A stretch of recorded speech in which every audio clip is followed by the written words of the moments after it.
It does seem that this is part of something bigger, and that either we will see that tomorrow, or I expect in due course we will see that as part of a superseding indictment.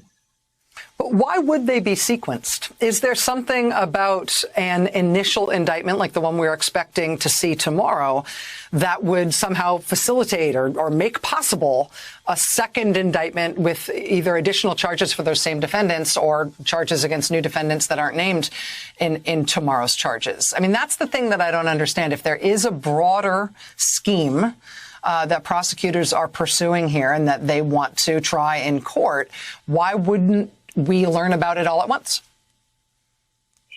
So the quick answer with respect to Weisselberg is that he is being charged because they want to put a squeeze on him.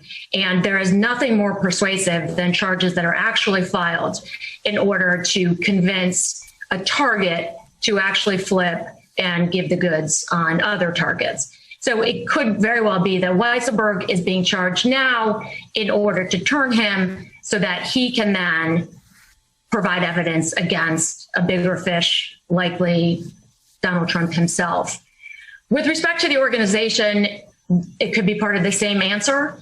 It could be that the facts are still developing. But as I said, I do suspect we will see tomorrow. This is not just a small penny ante, or as you called it, small potatoes case with respect to just fringe benefits, but it will actually be a larger scheme to defraud.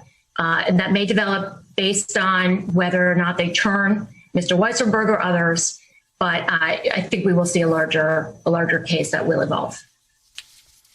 Danya Perry, who has experience in these matters as a former assistant U.S. attorney in the Southern District of New York, that's the federal side, and as a deputy New York attorney general, that's the state side. Thank you for your time tonight. I think everybody is going to be obviously waiting on that news in the afternoon. But I think even once we see those charges, we're going to need further explanation from people who've done this stuff like you. Thanks for being with us here tonight, Danya. Thank you.